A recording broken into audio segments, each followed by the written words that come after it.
Canal Rusia TV presenta. Esos objetos voladores no identificados no solo aparecen con forma de bola brillante indefinida, sino también son parte de una tecnología definida. Los americanos siempre han estado interesados en el legado técnico mágico de Alemania. No existe la menor duda de eso. De repente ocurrió lo imposible. La expedición, planificada los 6 meses anteriores, es rápidamente abortada después de 2 meses, dejando la costa antártica desde una retirada definitiva.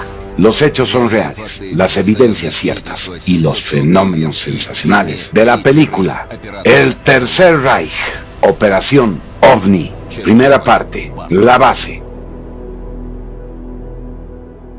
A principios de 1947, una expedición anteriormente emprendida por el explorador americano Richard Byrd alcanzó las costas de la Antártida.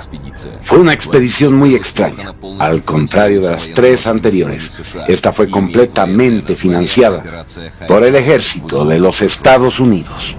Operación Gran Salto era su nombre en clave.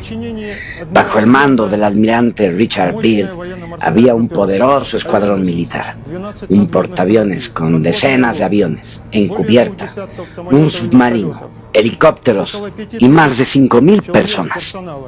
Estarán de acuerdo que se trata de un extraño equipo para una expedición científica. 2 de diciembre de 1946, antes de empezar la expedición, el almirante Byrd, en conferencia de prensa, dice: "Mi expedición es de naturaleza militar". No dio más detalles. A finales de enero de 1947 hubo un reconocimiento aéreo completo. Empezó a topografiarse la región antártica de Queen-Mouth Land. Todo salió como estaba previsto durante las primeras semanas. Decenas de miles de fotos fueron tomadas. Repentinamente ocurrió lo inexplicable. La expedición preparada para 6 meses concluyó después de solo 2 meses.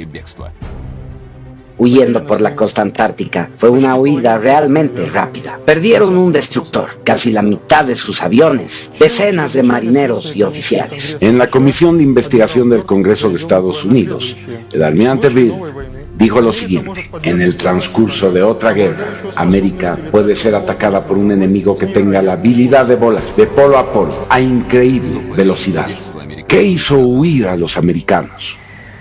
18 meses antes, en 1945, cuando empezó la expedición del almirante Byrd, 2 submarinos germanos llegaron al puerto argentino de Mar del Plata, recibidos por las autoridades. Esos no eran submarinos ordinarios, eran de los llamados convoy del Führer. Se trataba de una flota de asalto secreto, en cumplimiento de una misión. Los detalles han permanecido en secreto hasta ahora. La tripulación del submarino era reacia a cooperar, romper el secreto. De todos modos, los americanos aprendieron ciertas cosas. El comandante del submarino, U-530, habló de su participación en una operación cuyo nombre secreto era Valkyria II. La guerra terminó 2 semanas antes. El U-530 dejó el muelle bordeando las costas de la Antártida. A bordo del submarino había pasajeros con sus caras cubiertas con vendas, además de reliquias del Tercer Reich. El comandante de otro submarino, el U-977, Heinz Schaffer, testificó después que él seguía la misma ruta. Se descubrió que los submarinos frecuentemente siguieron la ruta antártica. Pero, ¿por qué iban allí? Antártida. En 1820 fue descubierta por 2 exploradores rusos, Ferenc Schmerzen y Lazarev. Desde entonces, este misterioso continente, más grande que Europa, continuó atrayendo exploradores como un imán. En cualquier caso, sus escarpadas costas heladas, de 10 metros de altura, hicieron el continente inexpugnable por muchos años. Durante casi un siglo, la Antártida permaneció inexplorada. Solo las líneas de costa fueron marcadas en los mapas. Repentinamente, este distante y poco transitado continente helado despertó un extraño interés en los alemanes. Grandes fondos fueron destinados para el estudio antártico. Al final de los años 30 se organizaron 2 expediciones de investigación. Esto ocurrió justo antes de que la guerra diera comienzo. En enero de 1939, 2 aviones de despegue asistidos por catapulta, el Pasa y el Boreas, despegaron de la cubierta del Schwabenland.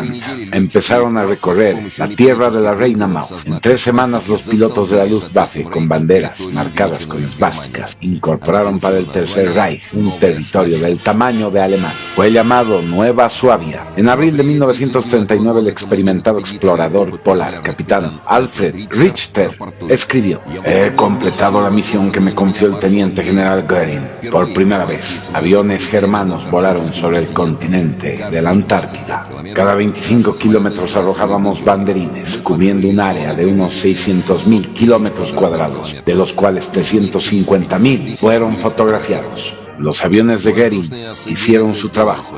Esta inusual misión luego pasó a los lobos del mar del Führer, los submarinos comandados por el almirante Karl Donitz. En secreto, los submarinos alemanes pusieron rumbo al final de la Tierra, las costas heladas antárticas. Posteriormente, Karl Donitz pronunció esta extraña frase: «Mis submarinos han encontrado un auténtico paraíso en la Tierra».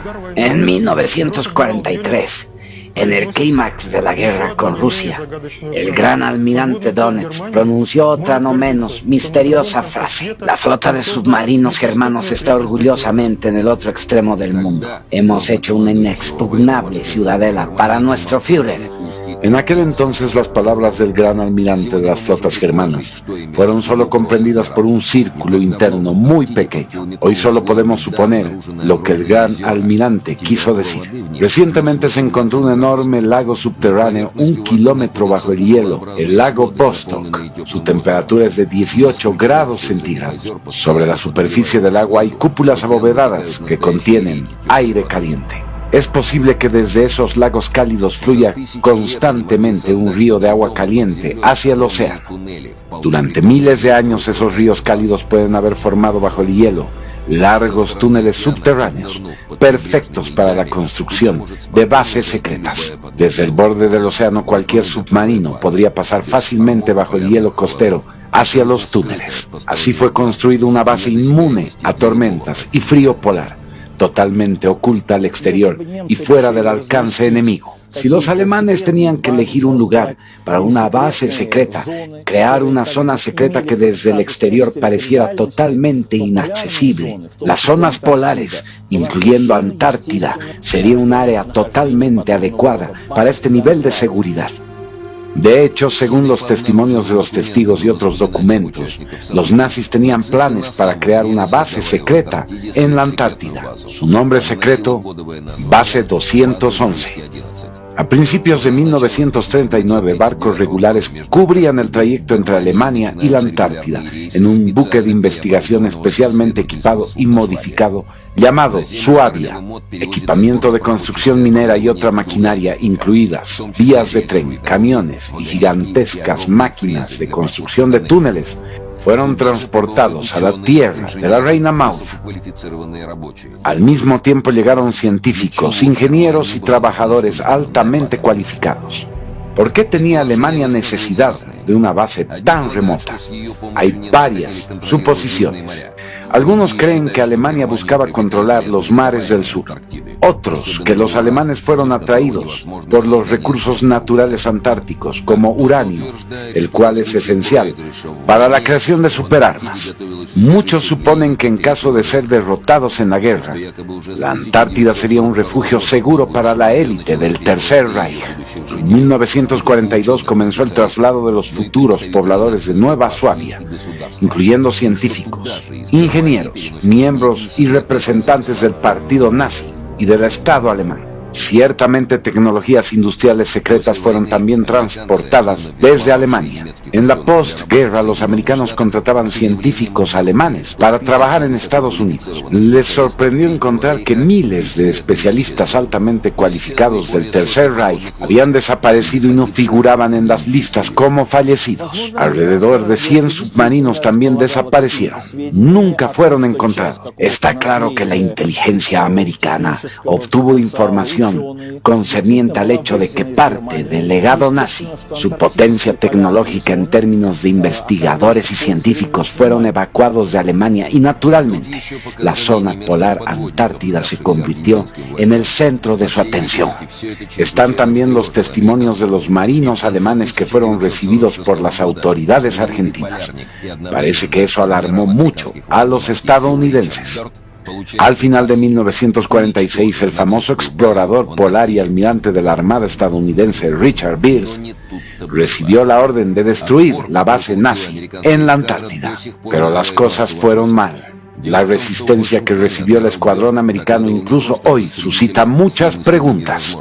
El almirante Byrd no solo informó a Washington de aviones de combate con increíbles capacidades, también dijo que la expedición fue atacada por extraños platillos volantes. Emergieron del agua a gran velocidad causando graves daños a la expedición. El 26 de febrero de 1947 tuvo lugar una batalla, la cual fue descrita por un miembro de la expedición, un experimentado piloto llamado John Sitterson. Salió con mucha fuerza del agua volando verticalmente. Se deslizaba entre los mástiles de los barcos con tal velocidad que la corriente de aire arrastró y partió la antena de radio.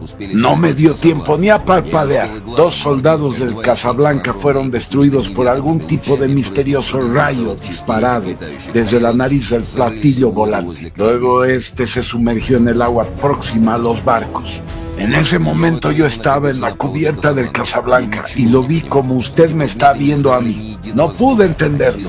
Aquel objeto era silencioso, como si flotara entre los barcos, como una bestia satánica escupiendo fuego mortífero. En ese momento vi al destructor Murdoch, el cual estaba a unos 120 pies. Estalló en llamas y se empezó a hundir.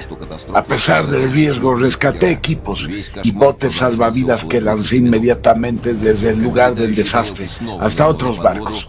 La pesadilla se alargó unos 20 minutos. Cuando los platillos otra vez se hundieron bajo el agua, evaluamos los daños. Fue terrorífico. ¿De dónde salieron esos platillos? ¿Podrían haber sido nazi-germanos? Parte 2. La Ahnenerbe. Después de la guerra fueron descubiertos archivos secretos nazis con intrigantes fotos y diseños. Probaban que los científicos alemanes se dedicaron en realidad al desarrollo de naves con forma de disco. En ese momento nada como eso existía. ¿Cómo pudieron los científicos alemanes dar semejante salto tecnológico? Sociedad Ahnenerbe, la organización más misteriosa del Tercer Reich. Incluso ahora los servicios secretos de las principales potencias buscan sus secretos. Pero, ¿por qué? Es sencillo. Es la única estructura histórica conocida ocupada al estudio del ocultismo y misticismo que pudo disponer de apoyo y fondos estatales. Ninguna organización en el mundo tuvo a su disposición tal volumen de información o tal influencia en el desarrollo de tecnologías ocultas como la Ahnenerbe. Los fundadores de la Ahnenerbe formaban parte de los más altos niveles del Tercer Reich. Los investigadores de conocimientos ocultos y fenómenos paranormales de la Ahnenerbe recibieron felicitaciones del SS Reichsführer Himmler, quien no solo actuó por propia iniciativa, sino también siguiendo instrucciones de Adolfo Hitler. Oficialmente la sociedad fue fundada en 1935 y estuvo destinada a explorar las raíces históricas de la nación germana. Ahnenerbe, traducido, significa legado de los ancestros. No obstante, la extensión de los intereses de la sociedad era más amplia que el estudio de la historia de los antiguos germanos. Los líderes del Tercer Reich la entendían como la extensión de un ejército que no necesitaba ganar futuras batallas. Por lo tanto, ellos adoptaron el conocido concepto de la superioridad cualitativa. basados en que uno puede ganar una guerra con un número cuantitativamente reducido de fuerzas siempre que utilicen fuerzas de alta calidad. Para proveerse con una superioridad cualitativa, la Ahnenerbe contó con especialistas en lo oculto, no tradicionales, y conocimientos paranormales, con la finalidad de alcanzar un progreso en un área donde sus oponentes no podrían competir. La ideología nazi estaba basada en la teoría de que en el pasado fue una de las civilizaciones más poderosas de la Tierra, con acceso a los secretos del universo. En alguna parte, encriptado y diseminado, este elevado conocimiento fue preservado. Específicamente ellos estaban comprometidos con el despertar del superhombre en Alemania. Como descendientes que eran de los antiguos arios, estaban muy interesados en Atlántida. Sus científicos lo veían como el hogar nativo de la raza aria. Por lo tanto, Alemania era el legítimo heredero de los conocimientos tecnológicos atlantes. La leyenda dice que había barcos gigantes y naves voladoras conducidas con una fuerza desconocida. Buscar los conocimientos ocultos, entender la historia de la civilización. Ellos suponían que la cuna de la civilización era de origen germano y que todas las palabras tenían raíces alemanas. La búsqueda de la Ahnenerbe empezó justo antes del comienzo de la guerra.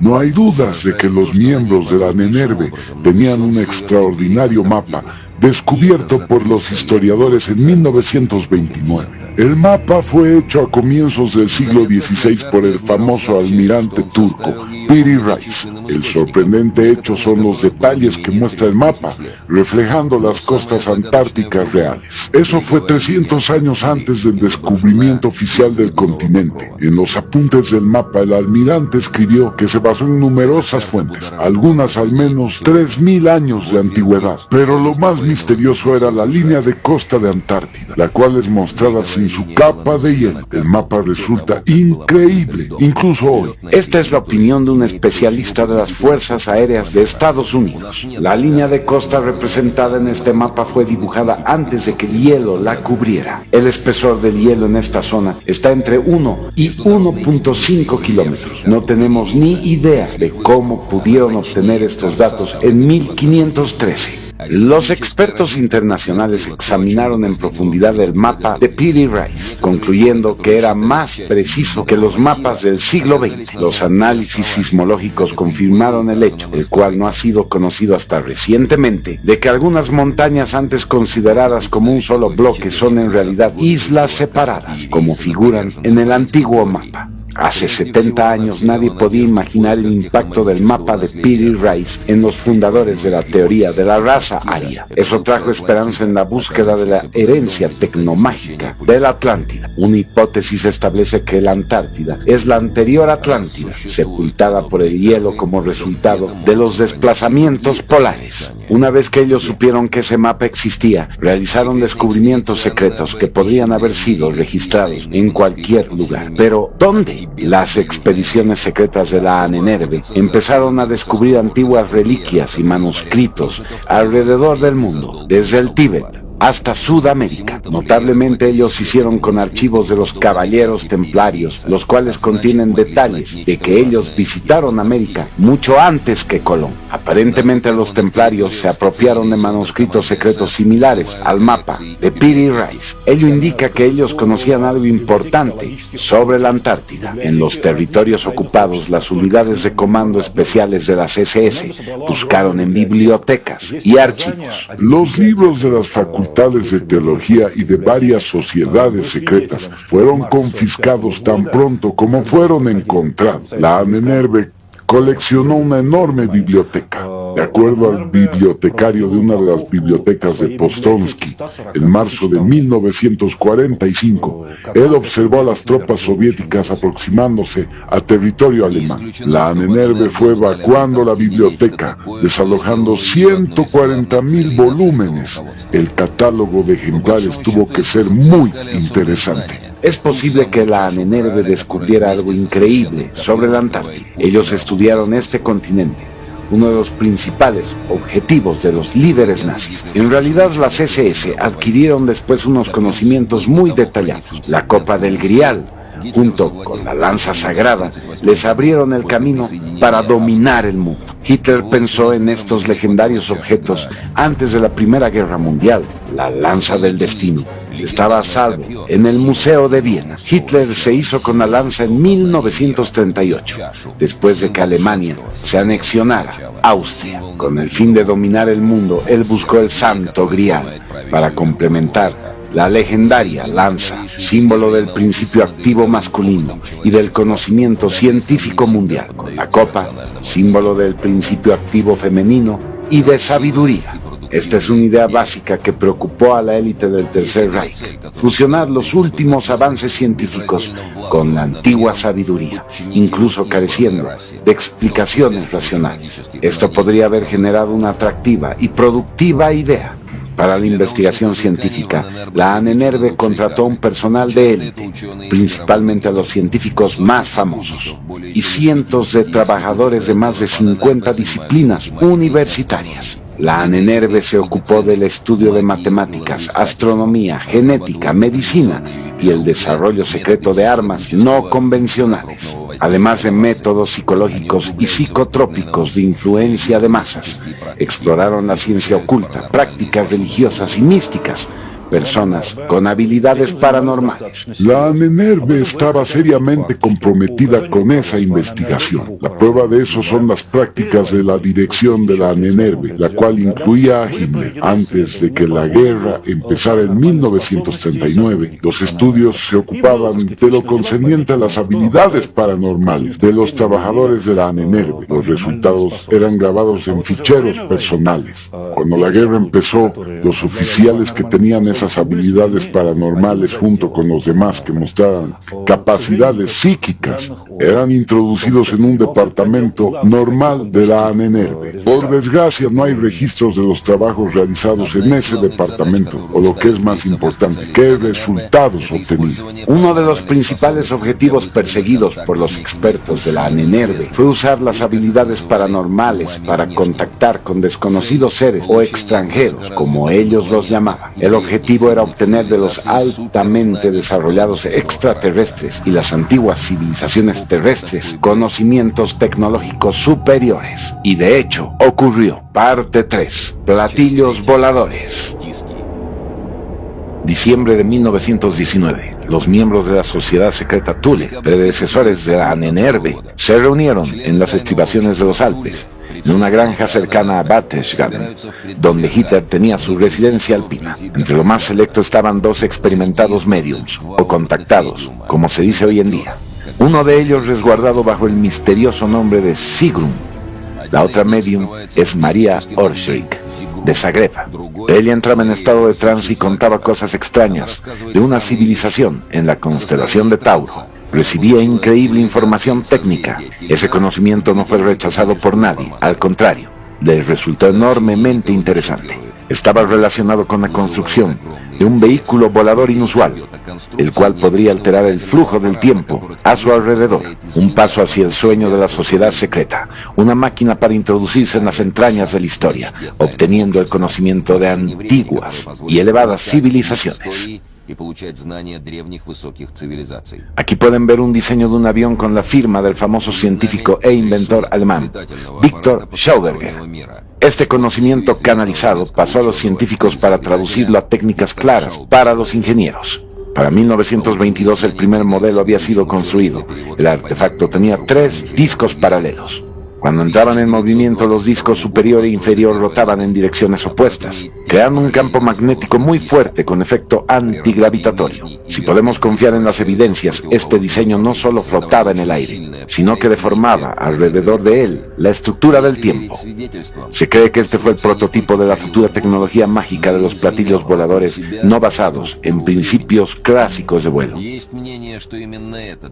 Estos superdiscos fueron desarrollados por una unidad especial tecnológica de las SS, conectada con la Ahnenerbe. Dos importantes ideas ocuparon las mentes de los jefes veteranos de la Alemania nazi. La primera fue la creación del superhombre. La segunda fue un concepto muy importante, el dominio de las energías tecnomágicas.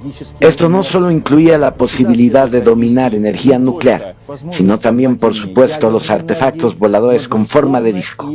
Por ejemplo, creando un tipo de tecnología aérea totalmente nueva. La búsqueda de ideas fue en todas direcciones e implicó no solo médiums e ingenieros, sino también historiadores. Incluso antes de la guerra, las expediciones de la Ahnenerbe, que partían desde Alemania, regresaron con miles de antiguos textos en sánscrito, chino y otros pergaminos en lenguas orientales que ellos estudiaron minuciosamente. Wernher von Braun, ingeniero pionero e inventor en las áreas de la aeronáutica y viajes espaciales, comentó lo siguiente: hemos aprendido mucho de nosotros mismos en esos documentos. Los resultados de las expediciones fueron comunicados a Hitler personalmente. Algunos de ellos inspiraron al líder del Tercer Reich, en tal grado que la idea de armas maravillosas y vuelos espaciales no le abandonaron hasta el final de la guerra. Los diseñadores hicieron todo lo posible, pero conocer los principios de rotación y realizar los superdiscos de antigravitación no fue suficiente. Necesitaban unas máquinas que no tenían. La tecnología todavía se encontraba desesperadamente atrasada para esas ideas tan avanzadas. En julio de 1934, Hitler y la élite de las sociedades secretas Thule y Brill invitaron al inventor Victor Schauberger a trabajar con ellos. Su legendaria máquina de implosión era capaz de producir luz, calor y movimiento mecánico con solo aire y agua. Ellos necesitaban algo de él que realizara una máquina para los discos voladores. Se alcanzó un acuerdo y después de 5 años, en 1939, un prototipo del disco Brill con máquinas de Schauberger se elevó en el aire. Aquí una rara fotografía que fue preservada mostrando una prueba de vuelo de un modelo camuflado de invierno.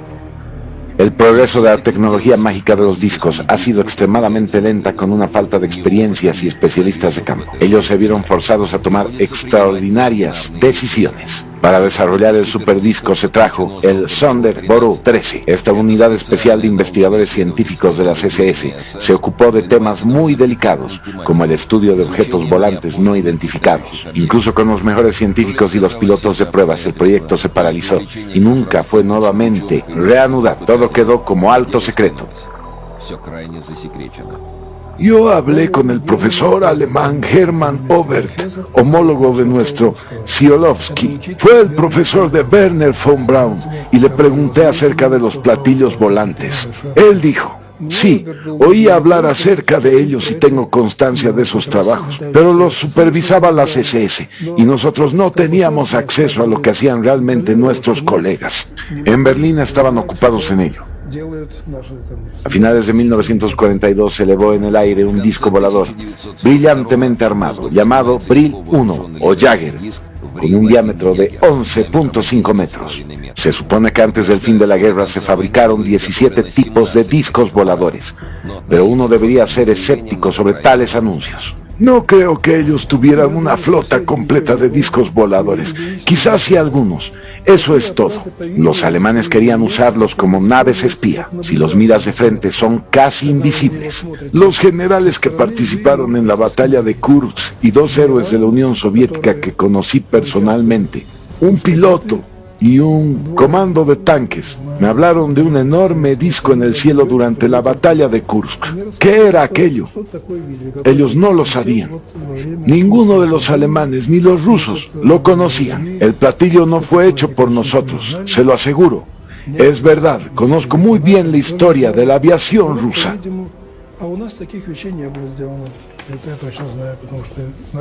A partir de los dibujos y fotos de este disco, el platillo fue identificado como el Hanebu. Los datos del disco parecen ciencia ficción. De acuerdo con las descripciones, ellos usaron una fuente de energía alternativa, la llamada conversor de Hans Kohler, la cual no requiere combustible fósil. Incluso fue proyectado un Hanebu 3 para volar en el espacio. ¿Difícil de creer? ¿Quién puede saberlo? Esta es la foto trofeo. El extraño traje del piloto sugiere que los vuelos fueron programados para tener lugar, si no en el espacio, sí al menos en la estratosfera. En los archivos incautados se descubrió otro misterioso documento. Se trata del proyecto original para una enorme nave de 139 metros, con forma de cigarro, llamado Andrómeda, con hangares para 5 discos voladores del tipo Hanebu 2 y Brill. ¿El propósito de esta nave? Algunos piensan que estaba diseñada para vuelos espaciales de larga duración. Hay otra sencilla explicación. Ese era un proyecto para un contenedor subterráneo de agua, el cual podría ser usado para transportar mercancía, equipamiento, tecnología para las bases secretas del Tercer Reich, incluyendo la Antártida. Según la inteligencia americana, al final de la guerra los alemanes tenían 9 proyectos de investigación, desarrollo y pruebas de discos voladores. Las investigaciones revelaron que 8 de estas fábricas preparadas con científicos y figuras claves fueron exitosamente evacuadas desde Alemania. La 9ª fue destruida. El coronel de la Fuerza Aérea, Lieutenant Wendell Stevens, recuerda: nosotros teníamos información clasificada de que algunos de esos centros de investigación fueron transportados a un lugar llamado Nueva Suabia. Al menos un disco de esa investigación fue transportado a ese lugar. Otros fueron al Amazonas y un tercero a la costa norte de Noruega. Ellos fueron evacuados a instalaciones subterráneas secretas.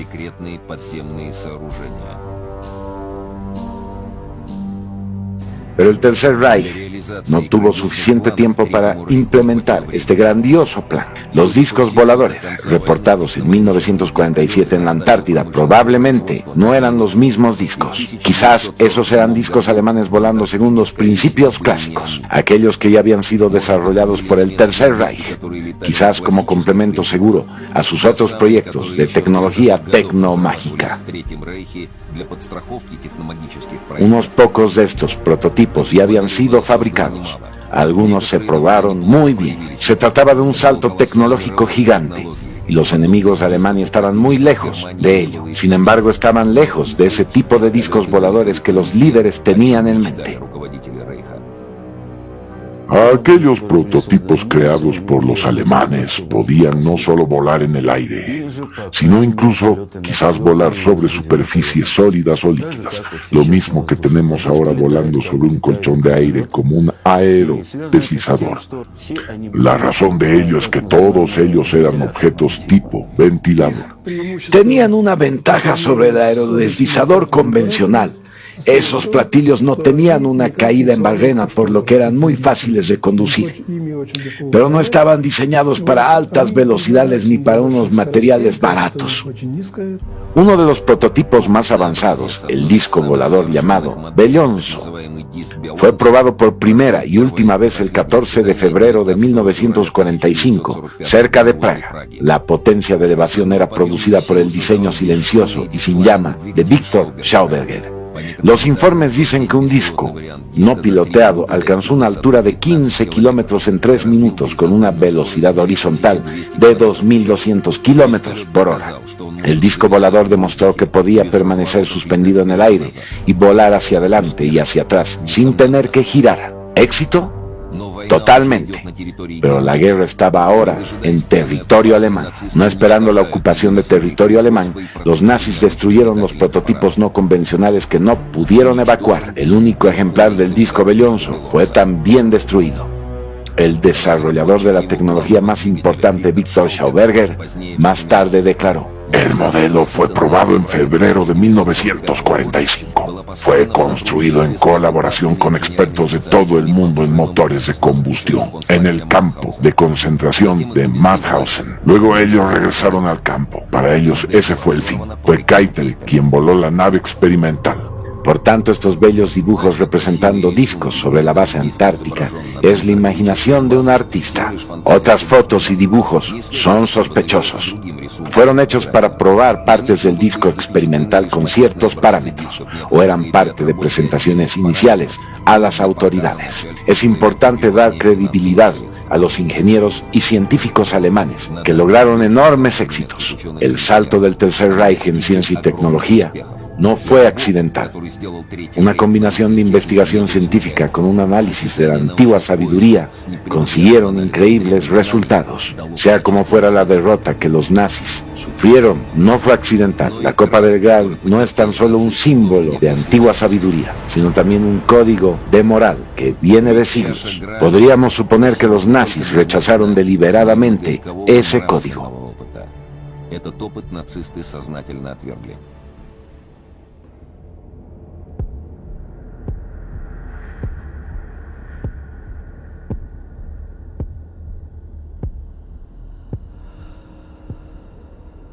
Muchos rumores y leyendas se refieren a los discos voladores del Tercer Reich. Además de esas historias, hay algunos relatos de discos alemanes volando sobre las aguas de la Antártida en 1947. Considerando los platillos que salían del agua, reportados en las décadas de los 40 y actualmente, los avistamientos registrados de objetos voladores no identificados emergiendo de mares, océanos, lagos, etc. Estoy seguro que en 1947 los alemanes no podrían tener semejante tecnología, ni cualquier otro país del mundo. Pero si los alemanes no atacaron la expedición norteamericana de 1947, ¿quién lo hizo? Parte 4. El portal antártico. Emergiendo del agua, platillos brillantes, esferas, objetos con forma de cigarro, en el polo o en los alrededores, no son cosas inusuales. Los países nórdicos, América Central y del Sur, Australia, Sudáfrica, por todas partes son observados objetos voladores no identificados. Informes de ellos son regularmente recibidos por el Servicio de Inteligencia Naval de la Unión Soviética. Como comandante de la inteligencia de la Marina, recibía con regularidad informes sobre tales objetos divisados por testigos.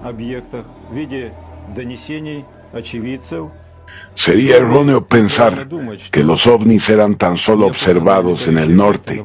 Fueron también vistos a lo largo del Atlántico, incluso en el sur, cerca de la Antártida. Un caso en particular con el que estoy familiarizado ocurrió cuando estaban explorando la zona de las islas de Georgia del Sur.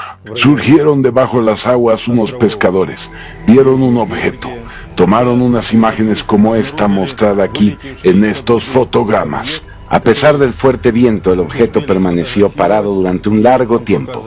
Claramente, no se trata de una nube ni de un globo. Sobre las islas de Georgia del Sur pueden verse objetos muy extraños. Aquí tenemos la prueba de un caso. Este disco enorme sobre la isla y que fue visible durante mucho tiempo a plena luz del día, justo antes y después de la puesta del sol, durante 1 hora y media o 2 horas. Este objeto tenía una forma circular simétrica y dentro tenía un triángulo isósceles visible. Por la noche este triángulo no solo brilló, sino que unas luces fueron observadas en 2 esquinas del triángulo, como si el objeto tuviera alguna máquina funcionando. En cualquier caso, el objeto permaneció en el mismo lugar todo el tiempo. Este objeto fue observado en 1979. 3 años antes, en 1976, investigadores japoneses, usando equipos de última tecnología, detectaron 19 objetos redondos, los cuales descendían del espacio y se zambulleron en la Antártida, desapareciendo de las pantallas de radar. ¿Quiénes eran y hacia dónde iban? Ahora tenemos las respuestas a tales preguntas. Al final de los años 80, se produjo un revuelo científico por el astrofísico americano Kip Thorne y su compañero de investigación. Habían fundamentado la posibilidad de un viaje en el espacio y en el tiempo de movimiento cercano e instantáneo. Ellos pusieron en marcha la idea de los agujeros de gusano y agujeros negros, todos extremadamente misteriosos. Según eso, los agujeros negros están situados a una distancia próxima de nuestro planeta y toman la forma de esos agujeros de gusano. Esos agujeros de gusano pueden ser usados para viajes intergalácticos e interestelares. Otros científicos sugieren que su trabajo, el de Kip Thorne, tiene significativas aplicaciones prácticas, concretamente en la construcción de máquinas de viaje temporal, asegurando viajes intergalácticos. Kip Thorne llegó a la conclusión de que el que está cercano a la Tierra es una entrada a un agujero de gusano que conduce a la estrella Vega. Al mismo tiempo, sin lugar a dudas, los americanos ya conocían bien la forma en la cual tenían lugar las apariciones y desapariciones de los ovnis en la atmósfera de nuestro planeta. En 1992 comenzó en Alaska la construcción de una poderosa y compleja antena radioeléctrica llamada HAARP. Oficialmente era para estudiar la ionosfera y el desarrollo del sistema de defensa de misiles. Clandestinamente era para el desarrollo de nuevos tipos de armas geofísicas, psicotrónicas y climatológicas. Básicamente es un canon de rayos masivos, una especie de microondas global, pero hay más cosas. Hoy podemos estar seguros que el principal objetivo de esta instalación es la entrada al agujero de gusano. Esto implica que los americanos llegaron a la conclusión de que en esa región polar está localizada la entrada a dicho agujero. Las ondas de la estación de radio permiten determinar la configuración del agujero de gusano, luego trazar el retorno y encontrar dónde están la entrada y la salida. En 1998 el complejo de Alaska fue activado. Un transmisor idéntico fue construido en Noruega. En medio hay un tercero, más potente, en Groenlandia. A principios de los 90, los avances tecnológicos hicieron posible enfocar solo a un lugar, al portal de Alaska, observando el movimiento de ovnis en nuestro planeta. No hace falta instalar instalaciones de rastreo a lo largo de todo el territorio de Estados Unidos u otros territorios. El control de un solo portal es suficiente. En cualquier caso, la Tierra tiene dos polos. ¿Cuál es la función de cada uno según esta teoría? Bien, por ejemplo, ellos usan ambos para entrar y salir a través de Alaska, o usan el portal para entrar y salir por la Antártida y viceversa. A través de la Antártida los ovnis emergen dentro de la atmósfera de nuestro planeta, y a través de Alaska, el portal norte, ellos abandonan el planeta. Los efectos de la teoría del túnel no contradicen el hecho de que el polo norte de nuestro planeta sea la entrada y el polo sur de la Tierra la salida, que conecta nuestro planeta con otros planetas y estrellas a un nivel de energía e información. Es posible que las propiedades de nuestros polos sean utilizadas por objetos volantes no identificados para comunicar con otras partes del universo. En cualquier caso, esto debería ser estudiado en serio. Por todo esto, nos sorprende recordar el hecho bien conocido de que la mayor parte del personal de las estaciones americanas en Antártida pertenezcan a la Agencia de Seguridad Nacional de Estados Unidos.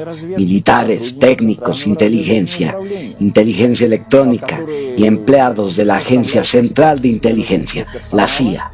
Esas categorías representan el personal de investigación más importante de las estaciones americanas antárticas. Quizás los científicos del Tercer Reich también captaron que el Ártico y la Antártida no eran solo los polos de la Tierra. Quizás tampoco sea una coincidencia en la Alemania nazi la teoría de la Tierra hueca, en la que los polos son puertas a las estrellas, fuera tan popular. Quizás del núcleo de esta idea estrafalaria surgió una vaga comprensión, algo relacionado con los recientemente descubiertos agujeros de gusano. Atendiendo a la posibilidad de viajar en el tiempo y el espacio, esto puede ser por lo que la Antártida trajo a los alemanes a sus costas. El sexto continente continúa escondiendo sus secretos. Surgen nuevas preguntas y a lo largo de los años esta lista no ha disminuido. ¿Qué fue de las investigaciones que construyeron platillos volantes? ¿Las dejaron después de la guerra o continuaron en lugares secretos alrededor del globo? ¿Es acertado atribuir todos los avistamientos de ovnis a los avanzados proyectos secretos?